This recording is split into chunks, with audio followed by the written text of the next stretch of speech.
Aku telepon sambil nangis, aku udah nggak tahan ini. Turun rumah itu ada taksi lewat, akhirnya langsung aku stop, terus aku ke rumah sakit gitu.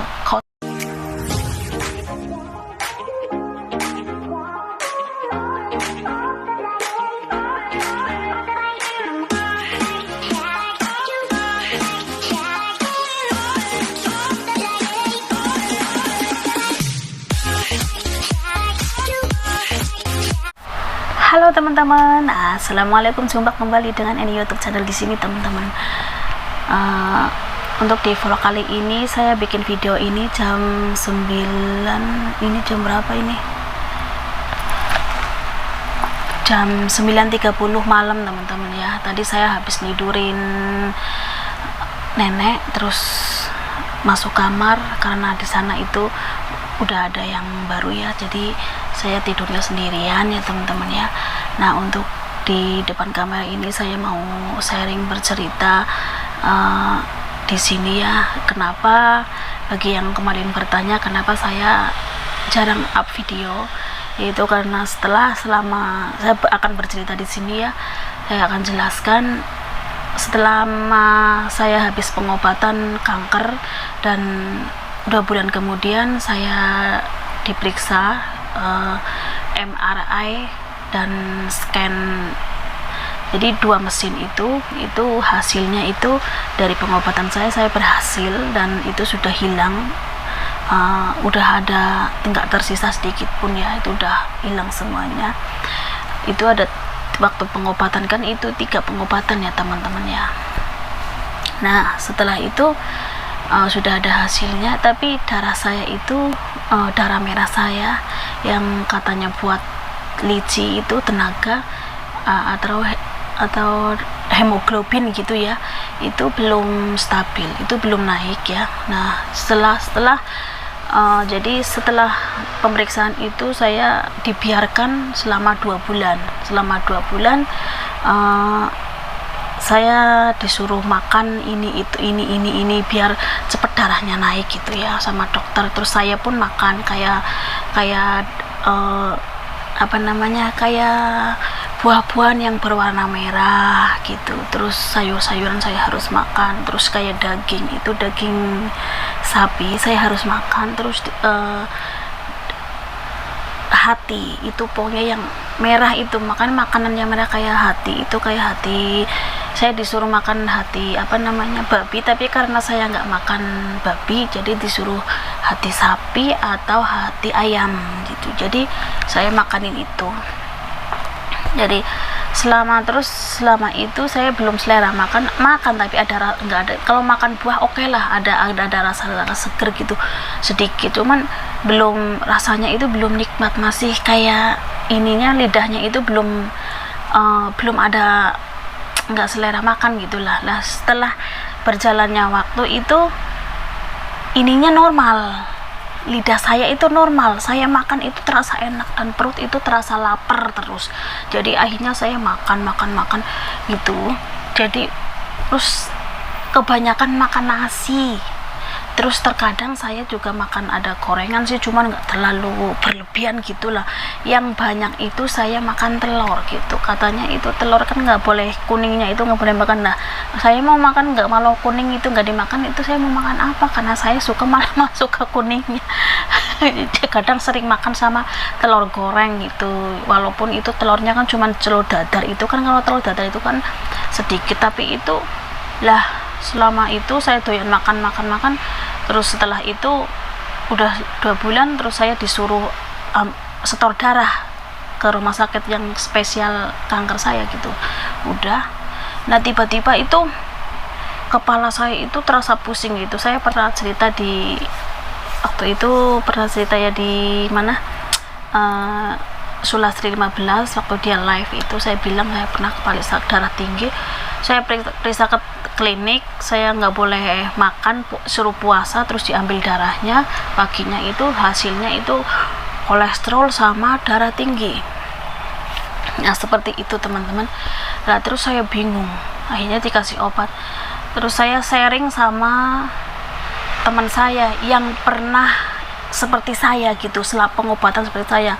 Ternyata teman saya juga mengalami itu gitu. Katanya teman saya juga, iya dulu waktu saya makan gitu, itu juga saya kok darah tinggi, kolesterol gitu. Nah sekarang kamu sekarang berhati-hati makan. Nah, terus akhirnya saya berhati-hati makan, terus untuk mengurangi darah tinggi saya sering makan rebusan kayak seledri, terus makan timun, terus labu itu yang kayak walu cipang itu kalau di tempatku itu teman-teman ya. Terus kolesterol saya menghindari gorengan gitu. Jadi ya makan sebenarnya sih saya nggak terlalu banyak makan gorengan ya, makan cuma tuh sedikit gitulah. Itu mungkin ya nggak tahu ya kenapa kok bisa kolesterol, mungkin karena dari telurnya itu. Saya kan waktu pengobatan itu karena saya nggak doyan makan, jadi saya makan banyak telur gitu loh. Jadi sehari saya bisa makan telur 3 gitu. Katanya nggak boleh kuning-kuningnya, tapi tetap yang kuning-kuningnya yang enak, masa nggak boleh dimakan ya. Nah terus pada akhirnya pas waktunya saya menjalani pemeriksaan ke dokter spesial saya yang kanker itu. Nah di situ saya bilang bahwa dok, saya darah tinggi, kolesterol, terus kenapa saya dalam waktu dingin pakai AC saya merasa panas badan saya, tiba-tiba kalau sininya itu dadanya itu terasa panas dan terasa panas semua. Jadi itu karena akibat dokternya bilang itu jangan khawatir, nanti saya kasih obat ini karena saya nggak nggak menstruasi, saya udah menopause dini, jadi itu dalemannya itu panas. Oh seperti itu, saya baru tahu. Terus dari hasil pemeriksaan darah saya itu darahnya katanya udah naik, udah aman, udah biru gitu, jadi udah oke lah. Jadi saya udah ibaratnya udah normal, kurang sedikit aja, jadi kamu pelan-pelan aja nanti stabil gitu, kembali stabil gitu. Nah terus akhirnya di situ pun saya menjalani pemeriksaan pap smear. Akhirnya setelah pap smear hasilnya negatif, jadi bersih gitu, masih bersih. Jadi saya tuh masih berarti ibaratnya udah sembuh gitulah. Jadi ya seperti itulah. Terus udah ya teman-teman, jadi selama itu saya dikasih obat sama dokter yang kecil itu obatnya, cuman nggak tahu obat apa, jadi badan saya udah nggak terasa panas karena udah wajar seperti biasa ya, agak panas cuman nggak terlalu kayak kemarin gitu, kayak murup gitu. Dalamnya saya itu kayak keluar di air dingin, keringat semua, padahal itu orang merasa dingin, saya merasa kepanasan gitu. Nah terus kemarin waktu hari saya malam saya habis minum obat herbal, walaupun saya sudah sembuh tapi saya masih minumin obat herbal karena saya masih dalam ketakutan gitulah teman-teman. Saya masih minumin obat herbal itu saya beli di Akupuntur itu seharga 30.000 NT, itu kalau dikuruskan itu sekitar 15 juta. Itu saya masih minumin, nah takutnya kedaluarsa juga lah. Terus akhirnya teman-teman ya, malam kan saya minumnya itu setelah malam itu sebelum tidur. Setelah minum itu saya memang nggak minum banyak air lah. Setelah minum obat itu saya tiduran itu terasa perutnya itu kayak pengen kencing gitu. Terus akhirnya saya kencing kok cuma keluar sedikit gitu teman-teman ya, jadi kayak anyang-anyangan, jadi bolak-balik mondar mandir itu ke WC. Tapi tiba-tiba di atas kemaluan saya kayak ada yang jalan, terus pinggangnya kayak mau somplak teman-teman. Selama 2 jam itu saya mondar mandir WC, terus akhirnya saya tidak tahan, terus nggak tahan, terus aku telepon ke teman teman yang temen Chinese, orang Indo, tapi dia itu kayak bestiku teman-teman. Jadi dia itu udah saya anggap sebagai ceceh saya gitu. Jadi yang keluh kesah saya selama di Taiwan gitu, yang membantu saya selama pengobatan gitu, itu orang Chinese itu. Jadi menganggap saya itu seperti adiknya sendiri gitu. Terus saya sangat berterima kasih kepada namanya Yeni. Aku telepon sambil nangis, aku udah nggak tahan, ini perut kenapa. Itu kemarin waktu dokter kan ngomong apa aja gitu. Ya nggak ngomong apa-apa lah, cuma kamu ngomong itu, kamu ngeluhkan panas doang, itu karena kamu udah menopause gitu lah. Pada akhirnya udah kamu lari ke UGD aja, ruang darurat gitu. Kamu datang aja ke Waho, nanti kamu diobatin, kamu ngomong aja, nanti kan disuruh periksa. Akhirnya aku udah nggak tahan banget, semakin sakit sininya, pinggangnya itu semakin sakit. Terus akhirnya aku bangunin, orang udah pada tidur semua, jam tengah malam itu, hampir jam 12. Akhirnya saya bangunin akongku, kakek, saya mau ke rumah sakit, ininya saya sakit banget, nggak bisa kencing gitu. Terus akhirnya kakekku mau ikut, nggak usah ikut, nanti ada yang nemenin saya di rumah sakit gitu. Akhirnya setelah saya naik, pas turun rumah itu ada taksi lewat, akhirnya langsung aku stop, terus aku ke rumah sakit gitu, Kotai. Terus dia bilang ke UGD, iya langsung ke UGD gitu. Akhirnya aku ke situ, terus saya kuaho di situ. Susternya bingung, saya kan dalam keadaan sehat, kamu kuaho apa gitu loh. Nah, terus aku bilang aku mau kuaho, aku nggak enak kayak gitu, nggak enak, ada badan nggak enak badan gitu. Terus akhirnya kamu kenapa, ditanyain, saya nggak bisa kencing nggak bisa keluar, itu pinggangnya terasa sakit gitu. Terus akhirnya udah di tekanan darah itu, tekanan darah kamu normal gitu. Terus akhirnya kamu kesana, nanti dipanggil, suruh di situ. Sudah setelah itu saya dipanggil petugasnya itu yang ngurusin, akhirnya disuruh diambil darahnya, disuruh kencing, terus di USG, terus disuruh di rongsen. Hasilnya bahwa saya itu katanya setelah ada hasilnya itu juga suruh kencingnya itu nggak penuh, masalahnya saya nggak bisa keluar kencingnya, terus cuma sedikit doang. Akhirnya terus setelah di rongsen dipanggil sama itunya, nggak tahu tuh tangan kanannya kayak dokter gitulah. Terus kamu itu kena setau di dalam itu, di air kencing, kenapa kamu nggak bisa kencing, itu ada setaunya gitu. Jadi nanti saya kasih obat aja. Terus udah setelah dikasih obat kan saya tuh masih ininya,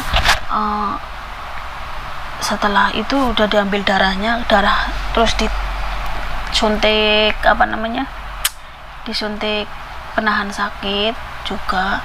Terus diambil darahnya, bahwa katanya darah saya udah normal, nggak ada masalah gitu, mungkin kolesterolnya udah turun juga ya. Terus darah tingginya udah hilang, udah normal, tekanan darahnya udah normal. Terus tinggal ininya, kenapa sakit itu katanya ada batu di dalam kandungan kemih itu. Akhirnya dikasih obat. Setelah dikasih obat saya disuruh pulang itu udah jam 1:30 sampai rumah itu. Saya di situ udah nggak ada taksi lewat, udah nggak ada taksi di rumah sakit, jadi saya harus naik taksi pun harus manggil. Jadi yang teman yang nemenin saya itu pulang kan rumahnya di Beto, saya pulang ke Beto naik taksi sendiri, terus aku pulang ke rumah sendiri. Setelah sampai saya tiduran, terus minum obat. Setelah itu tiduran agak geliang-geliang, udah agak bisa tidur gitu, walaupun nggak terlalu sakit sekali. Terus akhirnya setelah minum obat, akhirnya normal kembali ini. kencingnya itu normal kembali. Terus tapi selama minum obat saya nggak lihat itu, saya itu selalu ngeliatin kencing saya itu nggak keluar batunya.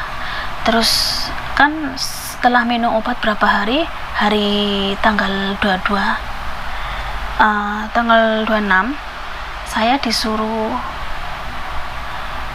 ini mencen. Terus setelah mencen, kamu kemarin ke UGD. Iya, masalahnya saya nggak bisa kencing. Terus setelah diperiksa katanya kan ada batunya, tapi saya minum obat batunya belum keluar, Dok, aku bilang gitu.